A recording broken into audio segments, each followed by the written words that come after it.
and watch the step cook. You want 17 birds? Big ring, I play for the 17 birds. Hit my line if you want 17 birds. Big ring, I play for the 17 birds. I know a guy if you want 17 birds. Big ring, I play for the 17 birds. I know a guy if you want 17 birds. Big ring, I play for the 17 birds. Yeah, I'm from the 17th curb. Yes, sir. Yes, sir. Yes, sir. Yeah.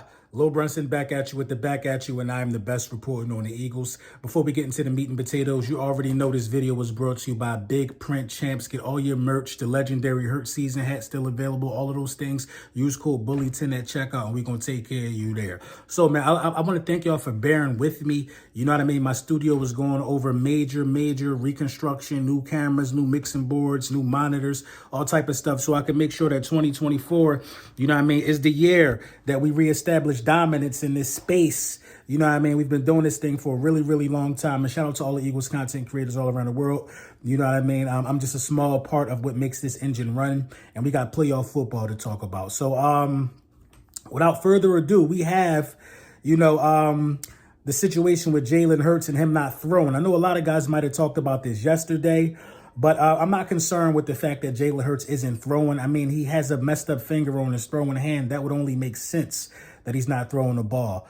He's been throwing his whole life. I don't think that he'll have a bad game because he wasn't throwing the ball. I'm more concerned about the game plan and, what's going to look different. You know what I mean? Are we going to be more prepared for the blitz? Because we know it's coming. We know pressure is coming on Monday night. You know what I mean? But how will the Philadelphia Eagles be prepared to combat this type of pressure?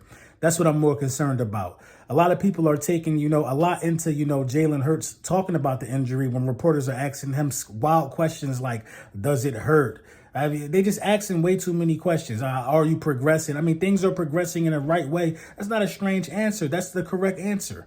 You know what I mean? You know who Jalen Hurts is in times of these press conferences. Win, lose, or draw, Jalen Hurts is always going to remain the same guy in these press conferences. Give you a straight answer and go to the next question. So I'm not bothered by the answer or anything like that, man. I think that Jalen Hurts, we all know Jalen Hurts is going to play. It's a playoff game.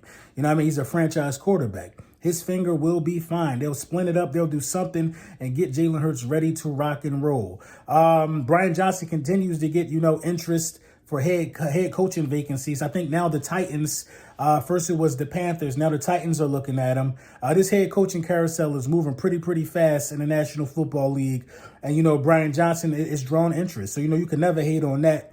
We can't sit here and say we don't know why he's drawn interest. We don't know this. We don't know that. What we do know is this. Brian Johnson knows football. You know what I mean?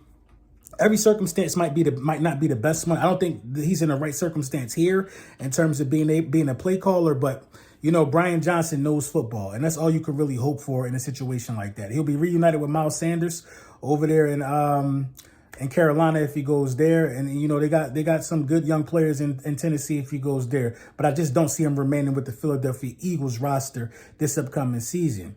But we shouldn't even really be focused on a lot of the things that the media want us to focus on right now. We got a game on Monday. We shouldn't be focusing on the weight concerns of Jordan Davis. We shouldn't be focusing on, we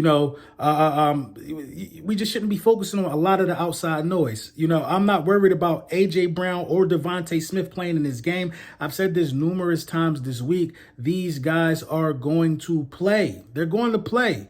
A.J. didn't practice, yesterday, but A.J. has to nurse the injury. You know what I mean? AJ is a professional. Nobody really prepares harder than AJ Brown, in my opinion. Nobody prepares harder than him. So, a couple days rest don't make me believe AJ Brown not going to be ready to go.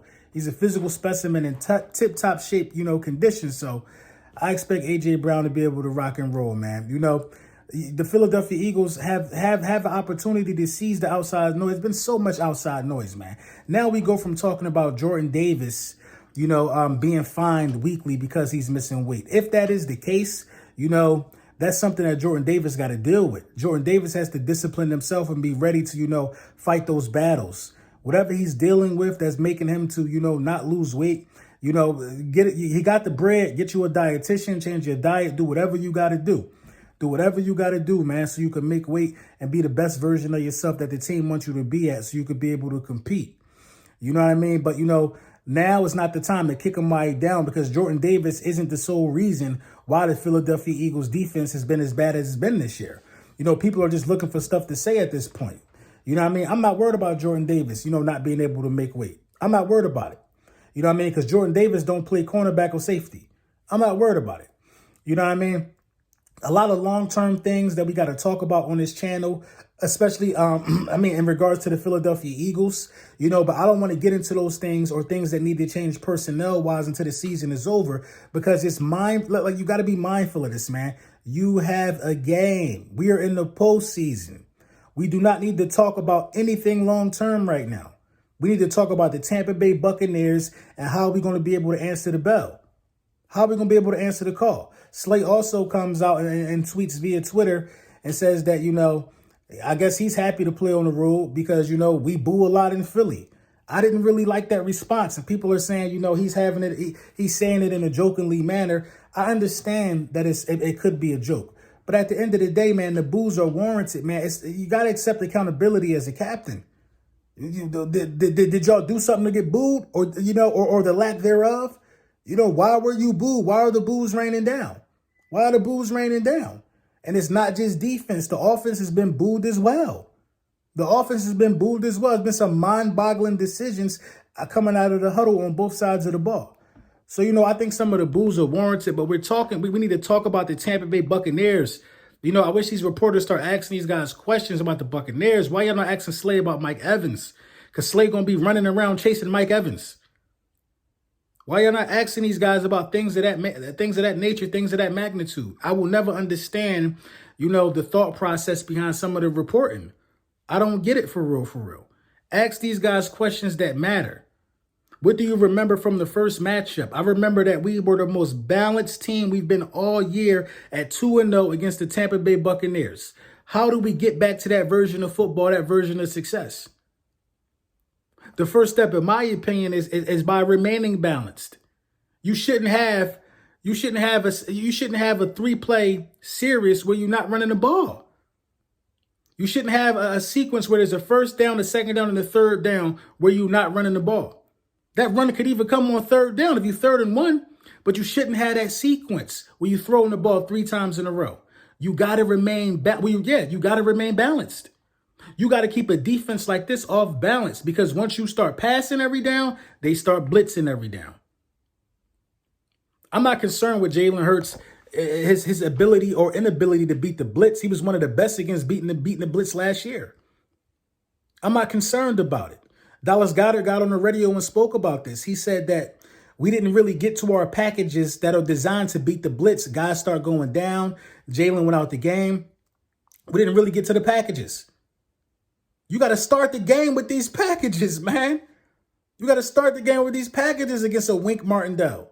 You got to start the game with these packages against the Todd Bowles because they blitz. So it's like, what are you looking at? You know, I don't even want to get off topic or I don't even want to get upset. This has been a very frustrating season, but the season ain't over. The season ain't over, man. That's the bottom line. So as far as Jordan Davis and his weight situation go, I mean, that's water under the bridge at this point, man. If he getting fined every week for missing weight, we're going to deal with that in the offseason. We can't do nothing about it now. There's no point in nitpicking and kicking and beating a dead horse about some of the small things that this team need to fix in the offseason because they going to get fixed. The Philadelphia Eagles going to win this game Monday night.